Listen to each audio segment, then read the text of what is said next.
Hello, everyone. Welcome back to Talking to Tanis, Evolve on Purpose, right here on Transformation Talk Radio. I'm Tanis McRae, and my intentions for my show have always been to highlight the systems, the processes, the people, and last couple times, the books that I have found help me in my self awareness journey. You know, if you missed any of the shows, you can always check them out on the podcast portion of Transformation Talk Radio, or you can watch the videos on my YouTube channel. And it's called The Healing Eye. And the I is in me, not the I is in I. And I have a playlist there of all the shows from Transformation Talk Radio. So you never have to worry about not having access to them and if you want to watch them again. So I'm welcoming back a very special guest today. Special, absolutely, because Nick is my son, our son. And at a very young age, Nick, of course, along with my journey, he was also part of that journey. And so together, the family didn't really have any choice, mom's doing this, so they got introduced to it. And so my self-awareness journey became a really huge part of not only Nick's life, but our younger son Aiden's life as well. And what I believe it fostered in them was a self-awareness. So they were never in a position where they were like not in the awareness. They were on a human journey and they were discovering who they were all the way through it. I remember at one point Nick said to me, "Mom, I've never had the luxury of blaming anyone for who I am." And I was like, wow, what a statement. I've never had the luxury of blaming anyone outside of me for who I am, because of course in the self-awareness journey, the whole thing is to take self-responsibility for how you're showing up in the world, and who do you want to be. As I say at the end of every show, if you don't decide who you are in your experience will decide who you are, which isn't a bad thing if it's good and you love it and it grows you and it makes you happy and excited, or at least challenges you. But I think often we let the external world make those decisions for us, even people. And, you'd love to say that it was all goodness and light, and it was, but there were shadows and dark times as well, which we talked about a lot before, knowing, of course, eventually they weren't dark times. They were ways to bring the light even more and more into that embodiment process. And so we talked about those tough years, Nick's teenage years with addiction and disassociation and identity crisis, and then how we learned to overcome that and integrate it. Well, not overcome it, embrace it, embody it. And now Nick has sort of taken the ball and run with it. As an intuitive guide, Nick incorporates the structure of astrology and the system of human design, along with, of course, other modalities that, of course, he just feels are innate to him because he grew up with them, just to further understand his own human nature and the nature of others and the celestial clockwork that we're part of. So welcome, Nick. Welcome back to your mama's show. Thank you for coming. It's good to be here. Do you want to talk a little bit about this, just the term celestial clockwork? So it's not something I can take full credit for in terms of creating, because it actually refers to an album that was really influential when I was growing up, and it's by an artist named Illogic. And the album is called Celestial Clockwork. And right around that time, I was just really diving into astrology. And I was like, oh, that's such a better term for it, because it really gives that notion that all the planets and the time that we jumped into our birth and everything is really a part of the clock, and everything kind of happens in divine timing. So with that, it started to make me contemplate deeper how astrology, or the way that we're part of this system, even beyond just astrology, really is about our alignment with the emotional nuances or energetic nuances of divine timing. And so I like to utilize this notion of celestial clockwork just to make it seem a little more free, because it's not something we're restrained to. We're just telling the time. Nice. I love that interpretation, and I agree. because I think astrology over the eons has, you know, it's sort of been presented as mystical, and when really it's your interaction with your template, with what you decided to create while you were here. And it's kind of it's a map, right? It's a map. Yeah, and I mean, I've always, especially like we talked about in the last show, I've always been a skeptic of everything. And the thing that I always say about astrology, at least in the way that I use it, is the day that it stops proving itself to me is the day I'll stop using it. But here now it's been almost 10 years and it's just proving itself further and further. And so rather than see it as like a mystical thing or just like the baser energy of a horoscope in the coffee news, for example, I really do like to see it as a system or a template that we can use to get into further contact, not just with ourselves and each other, but again, referring back to before, this divine timing that we're a part of. And, you can't blame anything else for what's going on in the world right now. It's all an individual perspective on things. But when you look at how current events correlate to astrological influences, it's like you can't make it up. It just seems so perfect. Right. And is there any sort of thing you want to bring up right now that you've noticed is appearing in the astrological clock that's pointing to some enlightenment around what's happening right now in humanity? Oh, well, there's so much, and like, especially because I have so many good friends and colleagues that are astrologers, I get to hear everyone's perspectives on it, on Instagram posts and everything. And I love to hear how everyone interprets these different influences differently, because, of course, with the intricacy of astrology and the geometry of it, there's so many different factors. But one thing that is definitely monumental is just the conjunction of all these planets in Capricorn.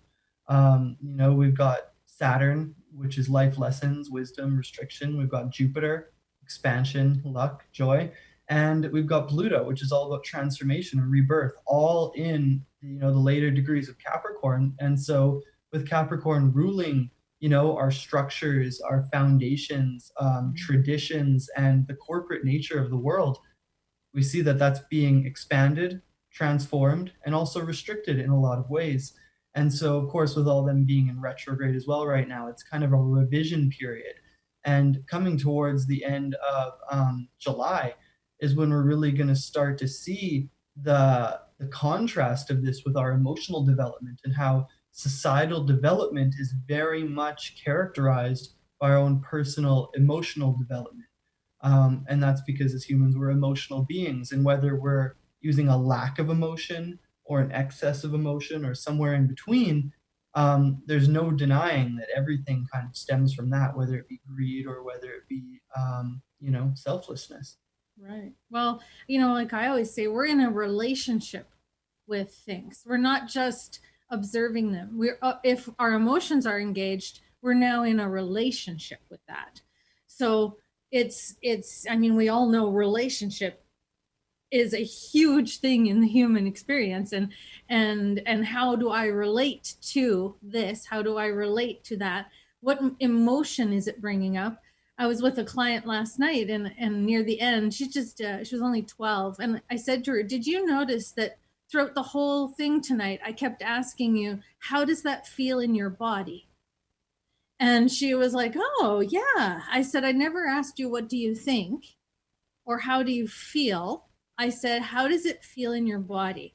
And I think that's what I love about this is the what you bring to people is it actually can assist for that embodiment. It's not just a thought, it's not just a feeling, it's all of it. And it's like, how do I then operate um, within the comfort of my own relationship with whatever is going on?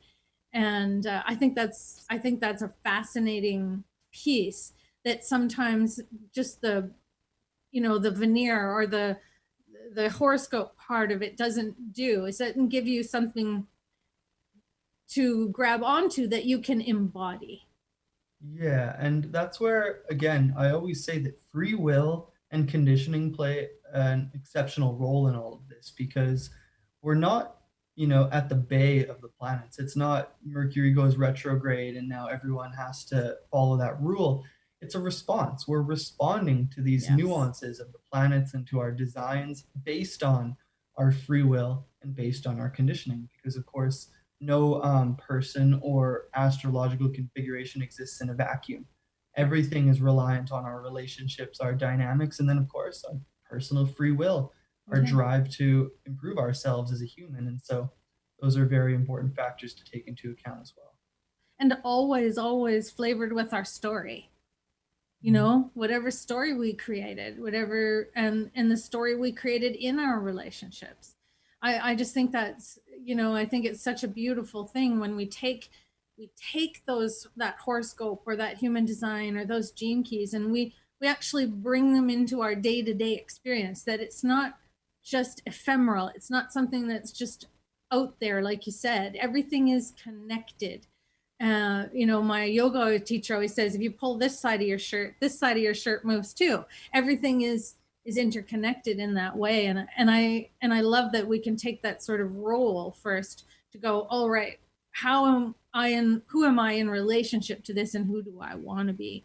And I think those are really good questions. And when we come back, I really want to talk a little bit more just about how you interpret the chart, even if you want to look at mine or whatever, and just sort of gives people a sense of what you're talking about in real time and with a real life person.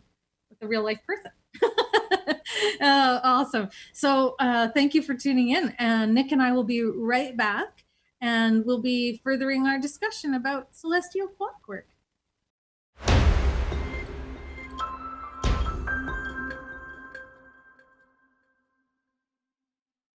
Hello, everyone. Welcome back to Talking to Tanis, Evolve on Purpose, right here on Transformation Talk Radio.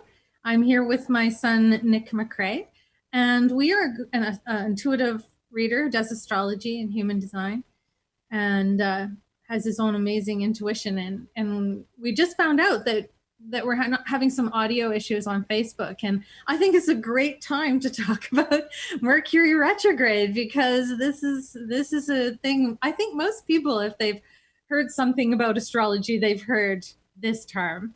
Did you want to address it, Nick, and just give your little 2 cents on it? Yeah, so with retrograde, what it is the planet appears to be moving backwards in the sky from our position on Earth. And most people hear about Mercury in retrograde, especially in the last few years as people are becoming more tuned into this kind of stuff.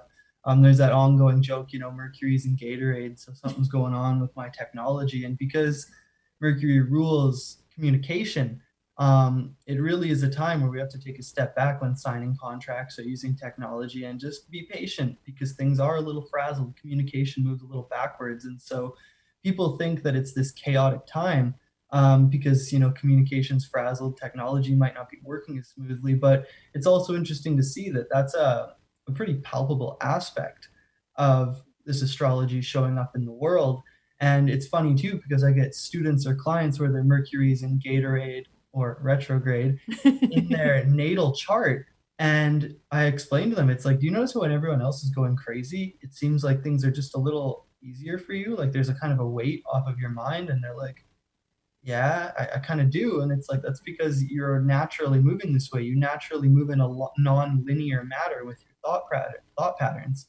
And so it's just interesting to see how it naturally will affect everyone differently, once again, based on where you jumped in the celestial clockwork. I love that. I have a different story around Mercury retrograde for myself.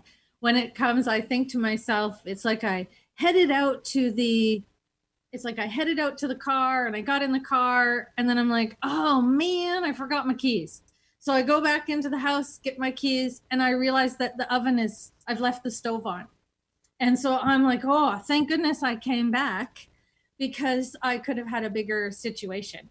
And so I always see Mercury retrograde as an opportunity for, like you said, to slow down, to go in and go, oh, if I would have missed that, because I would have been unaware. I was just in a hurry. I was focused. I was going this way. So when Mercury goes into retrograde, I'm like, oh, here's a time for me to reflect. Here's a time for me to make certain that I haven't inadvertently seen something, not seen something, not understood something, and it's like your, you know, your classic do-over, if you will. And so that's my story around Mercury. You know me, I like to create a little positive spin on things. Well, and I get lots of people that'll message me, oh, should we hire a new person even though it's retrograde? Or should I go in house shopping while it's retrograde? And I always say, don't impede your life due Yes. to it. Just be aware of it. Be conscientious because it may be a little bit more of an introspective time and there may be minor details that get overlooked. And in hindsight, when things are moving forward again, it's like, ah, I would have just taken that extra step back and taken a little bit more time, then maybe I wouldn't have overlooked those details. And I'm like, that's exactly it. It's not a catastrophe. It's just a little bit of revision and moving a little bit slower. Right. And just being more present, right? Just be more present, be more where your feet are, as I always say. Be where your feet are. Um see what's happening. Where I always say the only place anything's actually happening is where your feet are. So pay attention, right? Mhm. Also, do you want to address maybe the moon, which, well, of course, most people have heard of, you know, not most people, we'll say a lot of people have heard of Mercury in retrograde, but there's even more people who are, you know, when I was a school teacher, we knew when there was full moons, right? You know what I mean? The kids were like, wow. So, you know, maybe do you want to address, because I think this is a really nice touchstone for people who are just entering into the knowledge, and it always seems so far away from them, but really, you know, the moon is incredible. It's affecting the water on the planet all the time. You know, it's creating the tides, and of course, we're mostly water. So, you know, you do the math, right? So, would you please address the moon and just sort of the relationship, just generally, with the moon? Of course. Well, and yeah, the moon, it moves us just as much as it moves the water, it moves our blood, and it's our emotional response. It's our ability to react and respond to the emotions that we feel. And not only that, but I read an amazing book by Stephen Forrest, who's an incredible astrologer. It's called The Book of the Moon, talking about how the phase that the moon was in when you were born has such an influence on your personality and what sort of a phase that you're in within your own life. And of course, we have a full moon coming up here in a couple days, right at the same time as a lunar eclipse. And so, you know, with these full moons, it's always a very powerfully illuminating time. The energy is very high, everything's illuminated. And because we're in the future, as it were, right now, with so much lights and so much schedules and so much electronics, we've become really out of touch with how influential the moon is. You know, you think of the ancient times, the full moon was meant we were able to go out at night. We were able to still function in the evening, and it was a very illuminated time. So it's very much about things coming into the light. It's about blooming. It's about being open. Whereas new moons, it's all about seeding. It's all about darkness and reflection and what we're planting, you know, to be bloomed in the full moon. So the full moon, you know, even they say in hospitals, they put more nurses and doctors on staff, police, they put more units out because everyone knows that during the full moon, emotions will be heightened, everything will Mm, be illuminated. And so, of course, then people's reactions and responses to what they're feeling are going to be more heightened and more illuminated as well. wow. I have an interesting story about the moon personally, and I know this may be squidgy for you as my son, but when I used to have very erratic menstruation cycles, and we talked when I started to learn more about the moon. I decided every night I would go and just let the moonlight enter my eyes. So it didn't matter what phase it was, even if it was dark, I knew the moon was there, and I started moon gazing. And within a few months, I normalized my cycles. And I think it's something no one really suggests to you, but I'd take off my glasses, and unless it was really cold, I would go outside. But if it was you know, a bad weather, which we get a lot where I live, so I just through the window and I would just gaze at the moon, and for however long I felt like. There's no hard and fast rules, but I just wanted to mention that because I think it's an intention, right? And you are actually allowing that light. You're allowing that light in, and you're with a specific intention. So I just wanted to throw that in as a personal experience with the moon, and have given that advice to many, many people, women, men too, if they're in a cycle of some sort, that the moon really does create movement and balance, yeah, with that intention. Of course. Awesome. Yeah. So would also, I would love for you to talk about something you talked about years ago with me, which I really think is fascinating, and that is the Pluto aspect of things, how Pluto is actually generational, and that we can see templates for that generation. So just because of Pluto's cycle. Would you please speak to that, because I just find that so fascinating.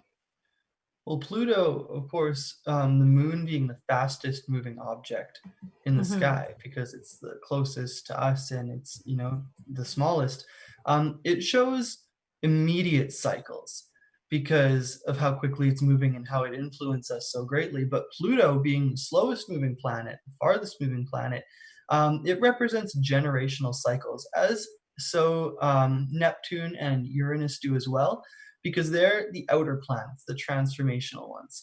And so what we see is there's our initial planets. I'll give a little of a preempt to this Pluto thing. We've got the Sun, Moon, Mercury, Venus, and Mars. These are our fast moving initiatory planets, and they're our personality because they move so quickly, they influence our individual personalities. Then we've got Jupiter and Saturn. They're like the separator because Jupiter represents expansion and Saturn represents restriction. So of course that's like the divider between our personal planets and our personalities and our generational Oh. influences. Because then once we get into Uranus, Neptune, and Pluto that move so slowly, there's lots of generations. You think of it in school children that all have the same outer planets, So even though Right. there's going to be a difference within their inner planets and how they interact with the outer and with each other, um, the outer ones are going to be relatively common among them. And so when we look at Pluto, whether you want to say it's a planet or not, doesn't much matter because it's still there. It was doing its influence before we found it, and it's going to keep having its influence after we change it. I mean, the sun isn't a planet either, and it's a pretty important part of this. So I That's always right. like to differentiate between the classification of objects in the sky and the influence that these objects have.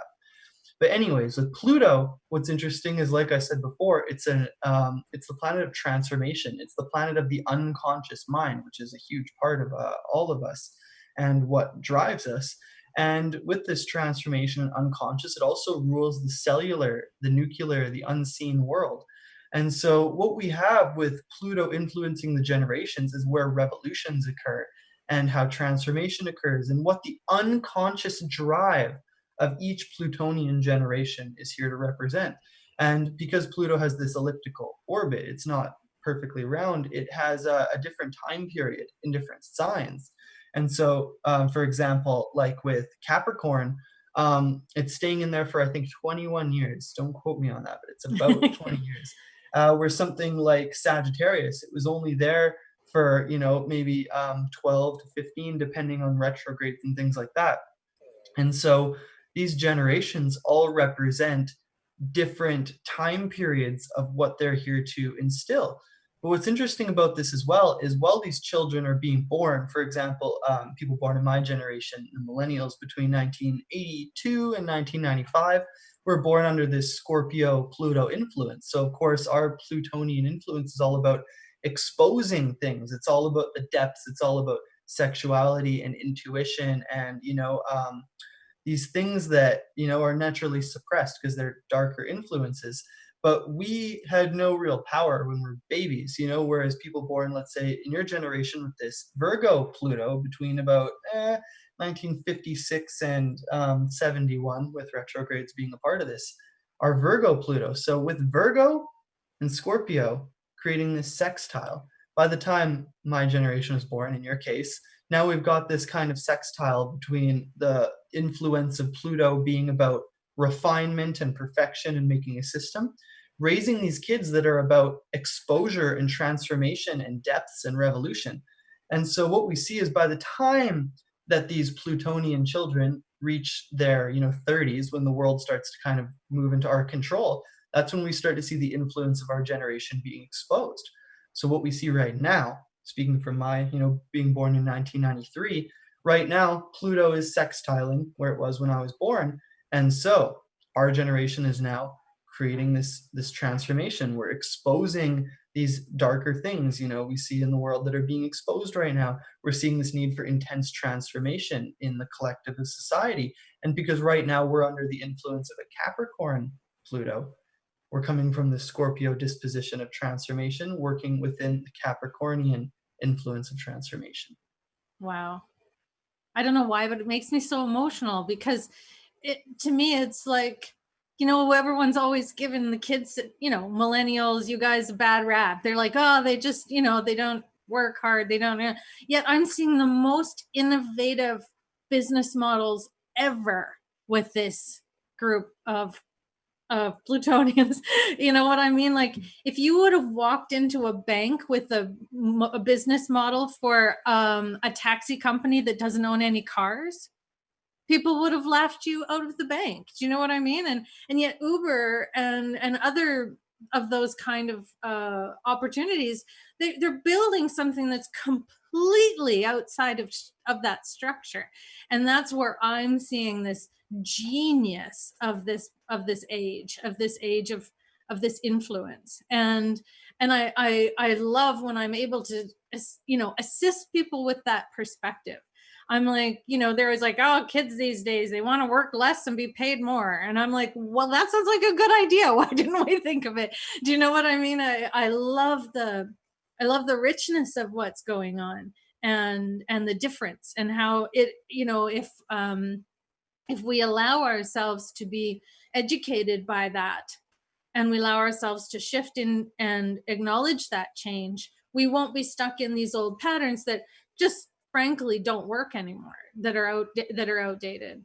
Well, and that's a big part of working less and being paid more is mechanization. We have all this technology now that is not really fully being utilized because there isn't as much investment in it. I mean, it's starting to become more and more. But when we think about the influence, of the Leo Pluto generation, that's people born around 1937 to 58, it was a lot of pride. It was a lot of expression. It was like we've come out of the wars and we're making this big, grand new world, and everything's starting to be interconnected. Things are moving quickly.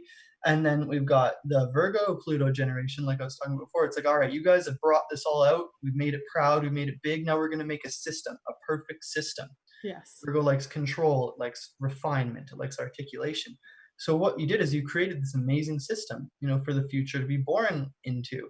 But then we've got the Libra Pluto generation, that's about 72 to 84 or so, which is now all about human rights and animal rights and sexual rights and artistic freedoms and bringing everything. Okay, now we have this big world with all these systems. Let's bring it all together with all this technology. Scorpio Pluto generation comes through, and it's like, now let's expose the reality of this.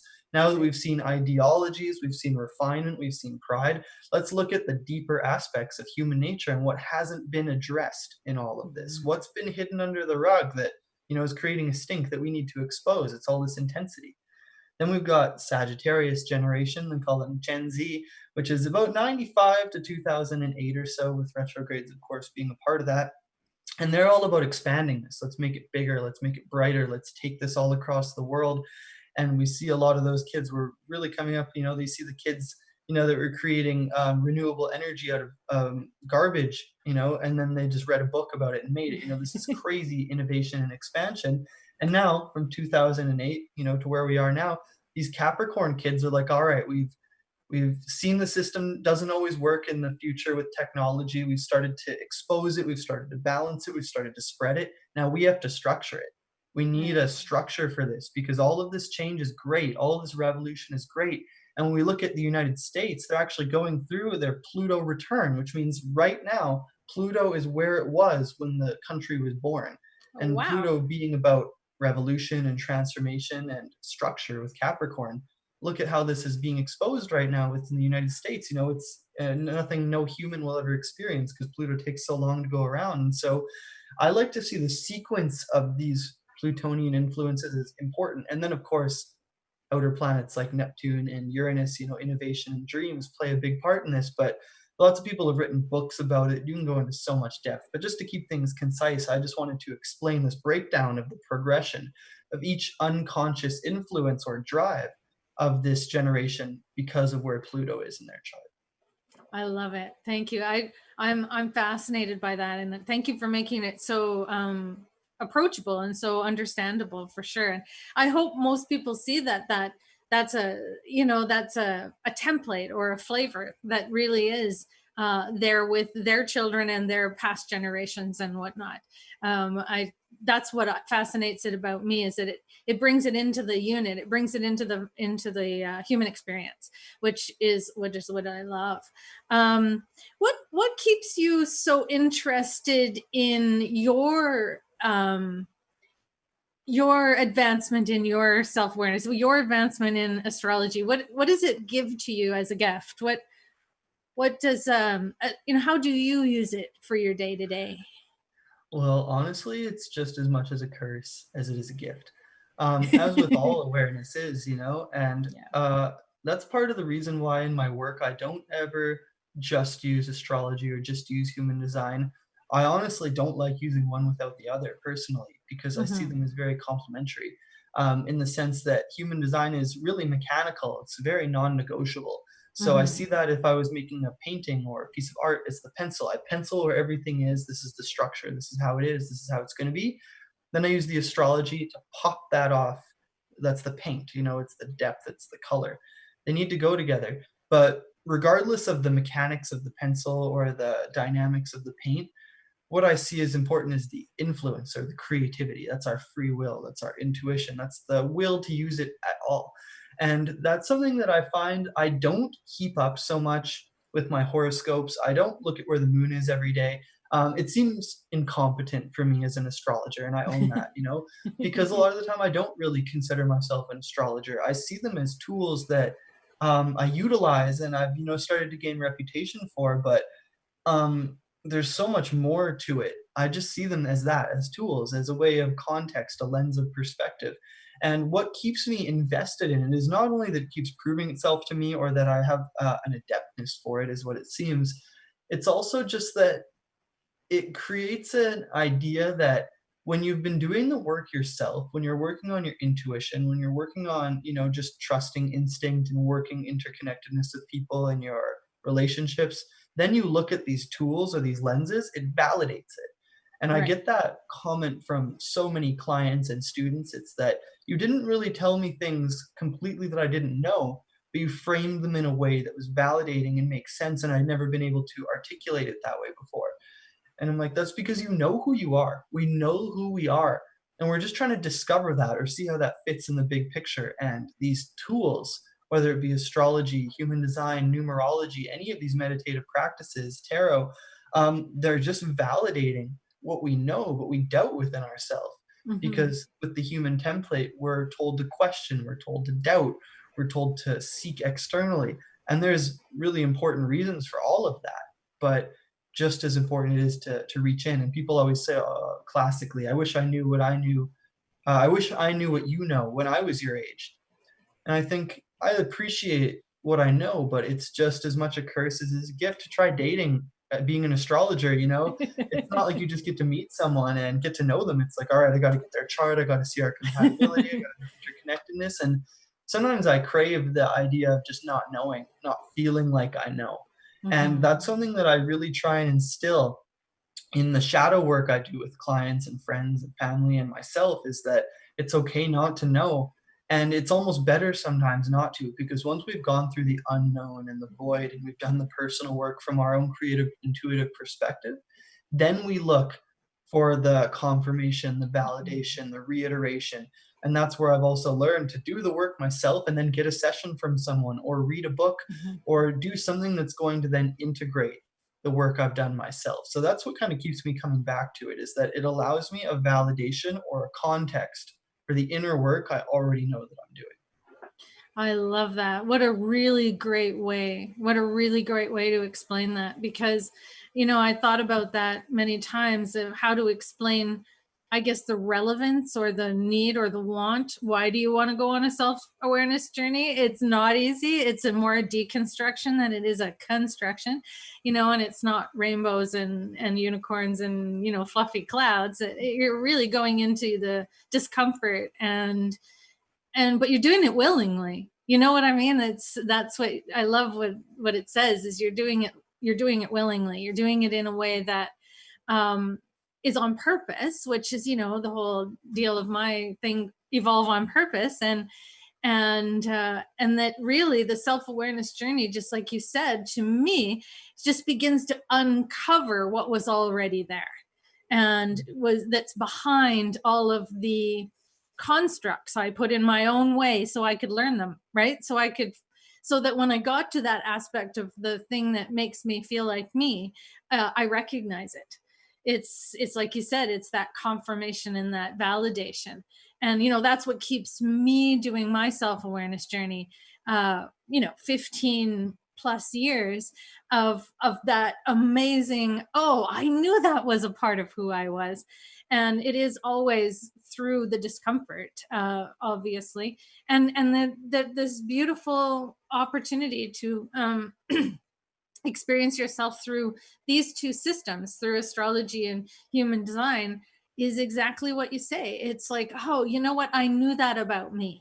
And then sometimes you get what I call a touchstone, which is something I didn't know about me, and then I watch for it to appear in my experience.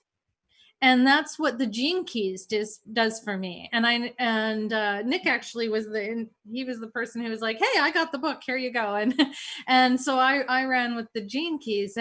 But this is what I find that there's an aspect of that, and then I can watch for it in my experience, the shadow, the gift, and the highest vibration of the city. And again, it just starts to create my relationship with my own life and with my own self. And like you said, not depending on those to decide who I am, or seeking that to become it, because you already are it. Makes And not to hold yourself to this necessity that you always have to be in the acidic state and always need to do it right. Yes. And is this my emotional authority, or is this my splenic authority? Because then we start getting caught in the same mental trap that meditation's pulling us out of to begin with, Right. not seeing these things as a confinement, but seeing Right. them as a template or a lens. And Right. just knowing that what came before is important. Even talking about Pluto generations, the generations that came before set the template that we're reinventing. If we don't Yeah. understand it or don't pay attention to it, we have no real way of redefining it. And so Mm-hmm. I think it's really important not to get caught in this need to be perfecting yourself all the time, Yes. but just flowing and trying to learn on a deeper, more intuitive level. What are these tools telling me about myself? And what does that feel like in what I already know, or not Yeah. feel like in what I already You know, which is usually more noticeable. Yeah, absolutely. Well, we will continue our conversation when we come back. Thanks for tuning in, and I will see you soon.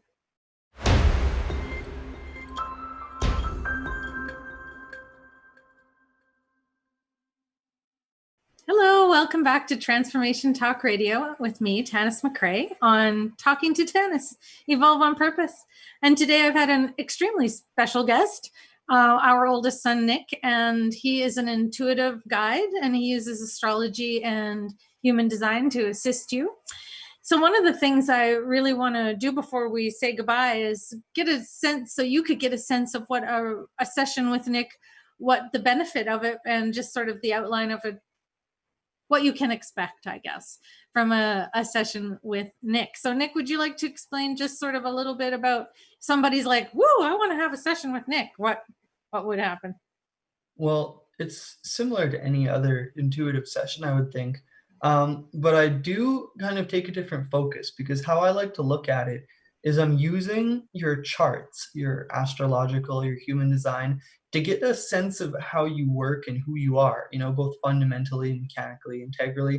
And then I use that information to custom suit the session to how you learn and how you work. And I've done, I've helped people choose wedding days, and I've, done, birthday charts, and all sorts of things like that. But for me, I really do use the charts as a portal. I want to use it as a sense of who you are integrally so that I can apply the context, the information, the intuition to you as a person. And that helps me because then it makes it much more adaptable. And so it's hard to give a specific way that the sessions go because they're completely different for every person depending on how you work and what you're looking for. Um, but with that too, I just really do try and get a sense of who you are and what kind of cycles and timing you're in, and then use that to apply the intuitive perspectives or information towards. And of course, I can still do the classic astrology, the relationship, the finances, the career, all those things. But I do try and keep it a little more esoteric and put the ball a lot more in your court, a lot more Socratic questions and intuitive hits, rather than just the you know, textbook information. That's what I like Right. to call it.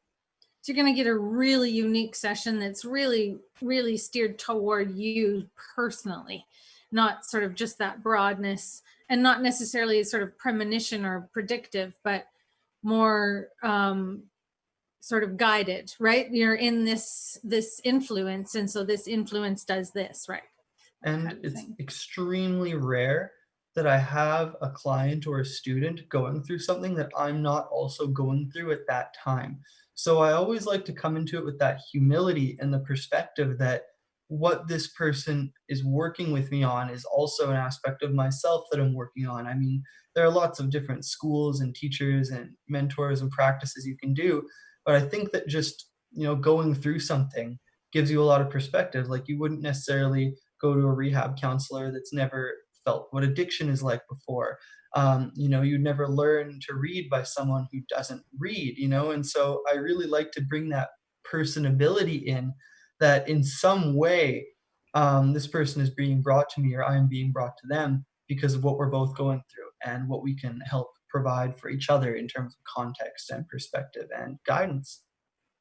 I agree. To me, it's exactly the same. My sessions are more a co-creation. Our energies have come together, and there's something I have that I can offer for them, but always that's reciprocated in some way because you're not in a vacuum. You're not, to me, when you're in someone's energy field like that, you can't hold yourself apart from it. It's like getting in the car with someone and driving. You're still in the car with them. So, it's not like you're just driving to a city. You're in the same experience. I agree. That's fascinating. How is it best for people to get a hold of you? Email is really the best. For being a millennial, you'd think I'd be more social media savvy. I've never really been one for social media. I have a Facebook page, don't really use it, not gonna lie. I try to, but not so much.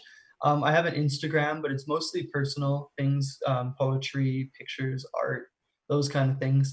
So email really is the best way, but if you do wanna find me on Instagram or Facebook, it's Beyond Ironic with a K on ironic instead of a C. Otherwise, my email is beyondironic@gmail.com, and that really is the best way to get a hold of me. Um, that's mostly where clients and connections come through. It's beautiful. Thank you.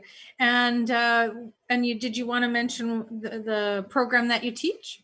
Yeah, I teach for Deborah Silverman's Applied Astrology School.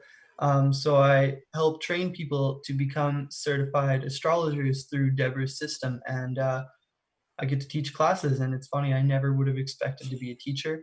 I was an awful student. I was raised by a teacher. But I like to think that that kind of comes along with the territory, that the thing that you are is not something you can reject. If I'm raised by a teacher, you're going to have a teacher's influence and template. And so it's something that comes pretty naturally. And honestly, I love it.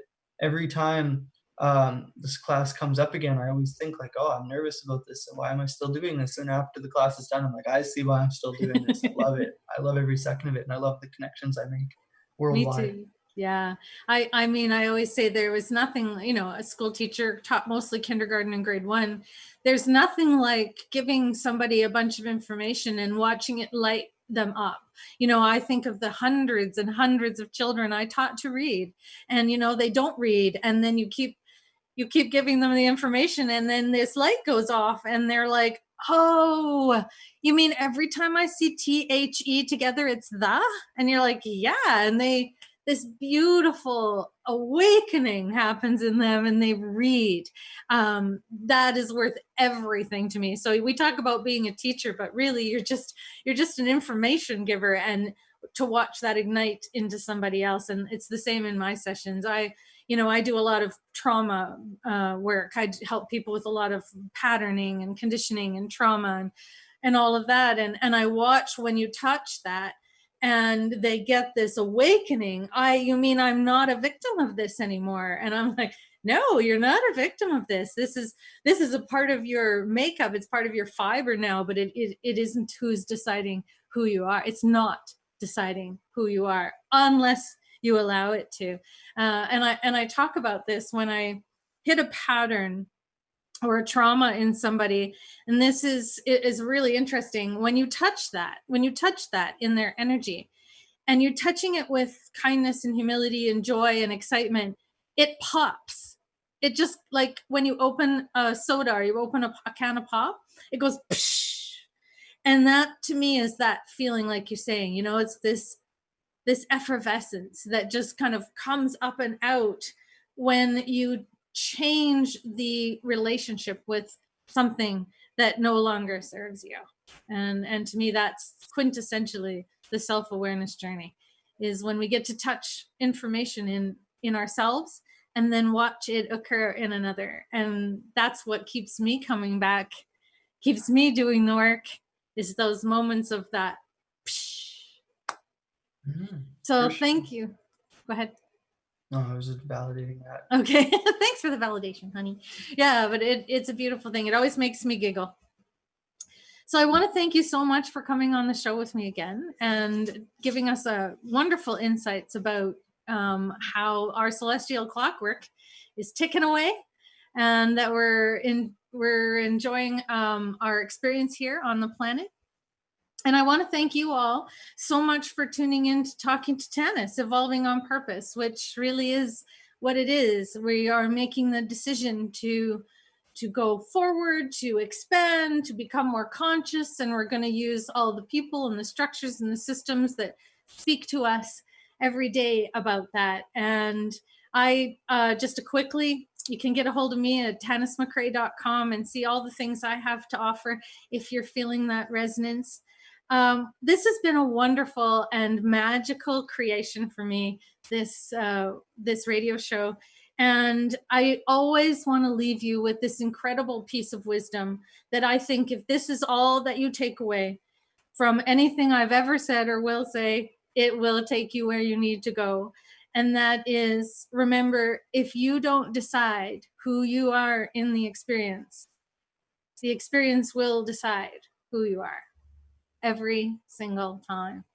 So go on purpose, evolve on purpose, and know that you are loved beyond imagining in the energy. And I'll see you all there. Let's play together there. Thanks, Nick, again, and thank you, everyone. Thank you.